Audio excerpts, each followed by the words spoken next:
오늘 얘기할 부분은 주로 18세기에 일어난 그런 변화 얘기입니다. 점점 오늘날에 가까워지죠.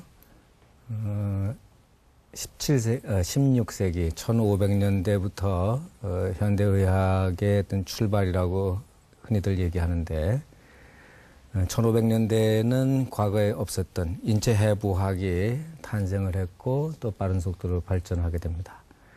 해부학 자체의 발전도 중요하지만은 그것이 그 다음 시대에 생리학의 새로운 발전을 가져오게 되고 더 크게는 오늘 얘기할 병리학의 변화를 일으키게 됩니다. 거듭 얘기하는 것이지만은 과거부터 내려오던 의학, 흔히 히포크라테스 의학이라고 하던 것이 이제 역사적인 역할을 다 마치고 새로운 의학, 현대의학 또는 근대의학이라고 하는 새로운 의학의 자리를 내주게 되는데 그 근본적인 또는 결정적인 변화가 바로 이 18세기에 일어나게 됩니다. 흔히 서양의 18세기를 계몽주의 시대, 계몽사상의 시대 그렇게 얘기를 하죠. 계몽사상을 뭐 여러 가지로 얘기할 수 있겠지만은 변화와 발전의 사상이라고도 얘기할 수 있을 겁니다. 이 계몽사상의 결과로 세상에 많은 변화가 생기지만은 그 중에 중요한 걸 꼽자면은 프랑스 대혁명을 들 수가 있을 테고요.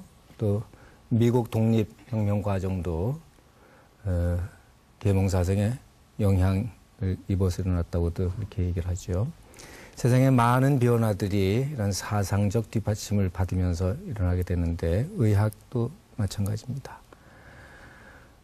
병이라는 것을 그냥 운명으로 팔자소관으로 생각하던 데에서부터 점차 인간의 노력여하에 따라서 극복할 수 있는 것이다. 건강도 개선할 수 있겠다 하는 생각들이 싹트게 되는 것이죠. 오늘날 우리가 가지고 있는 생각이 그런 것들이죠. 그런 거를 바탕으로 해서 의학의 발전이 더 빠른 속도로 일어날 수도 있게 되는 것이죠. 자, 여기 그림 한 가지는 프랑스 대혁명을 잘 나타내는 당시의 그림이고 왼쪽에 있는 그림은 당시 새로운 의학 중심지로 떠오르던 네덜란드 라이든 대학의 해부 강의실입니다. 17세기까지도 서양에서 의학을 주도하던 나라는 단연 어느 나라일까요? 이탈리아죠, 이탈리아. 물론 18세기에도 이탈리아의 역할이 크긴 하지만은 이제 이탈리아 이외에 다른 나라에서도 의학 연구가 활발하게 이루어지게 됩니다. 그 중에 대표적인 나라가 방금 얘기한 네덜란드, 그 중에서도 라이든 대학을 꼽을 수 있고 또 그 밖에도 많이 있지만은 한 가지를 더 꼽으라 그러면은 영국에서도 스코틀랜드의 에딘버러 대학이 18세기 의학을 이끌던 중요한 그런 도시이고 대학입니다.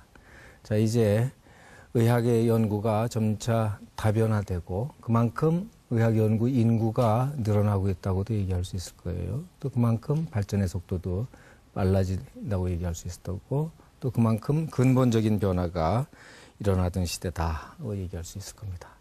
18세기에 의학 분야에서도 많은 변화와 발전이 일어나지만은 가장 중요한 것을 꼽자면 당시 사람들도 그렇게 여겼고 지금 우리가 그 시대를 되돌이켜 보더라도 이것이 가장 중요한 변화였구나. 누구나 공통적으로 생각하는 것이 병리학의 변화. 또 달리 얘기하자면은 새로운 병리학. 우리가 흔히 해부병리학이라고 얘기하는 그런 병리학의 탄생입니다. 이름에서 또 우리가 짐작할 수 있다시피 해부학을 바탕으로 한 병리학이라는 뜻입니다. 그 이전의 병리학은 체액병리학이라고 이렇게 불렀는데 체액서를 기반으로 한 그런 병리학이에요. 우리 몸을 이루고 있는 네 가지 체액 사이의 균형 또 조화 여부를 가장 중요한 것으로 생각하는 그런 체액병리학으로부터 해부병리학으로 변화하게 됩니다. 오늘날의 그 의학도 바로 이 해부병리학에 기반을 둔 그러한 의학입니다. 의학의 많은 분야들이 물론 다 나름대로 중요한 역할을 담당하고 있는데 그 중에서 또 핵심적인 자리를 차지하고 있는 것이 병리학입니다. 무엇을 질병으로 보는가, 질병이 무엇인가 그런 생각에 따라서 진단하는 방법도 달라질 것이고 예방하고 치료하는 방법도 달라질 것이기 때문입니다. 원시인들은 병에 대해서 어떻게 생각했을까요? 대체로 귀신이 씌워서, 귀신이 장난을 쳐서, 귀신이 우리 몸에 들어와서 병이 생기는 것이다. 그런 식으로 생각했단 말이죠. 귀신이 사람을 저주하거나 귀신이 우리 뱃속에 들어와서 또는 머릿속에 들어와서 요동을 친 결과 병이 생기는 것이다. 우리가 가지고 있는 병하고는 좀 다른 개념이겠죠. 뭔가 하여튼 우리 몸에 이롭지 못한 해로운 그런 현상이 생겼을 때 이게 바로 귀신이 들어와서 그런 것이다. 귀신이 저주해서 그런 일이 생기는 것이다. 그렇게 생각했단 말이죠. 그게 원시인들의 질병관이죠. 질병관. 귀신이 들어와서 병이 생겼으니까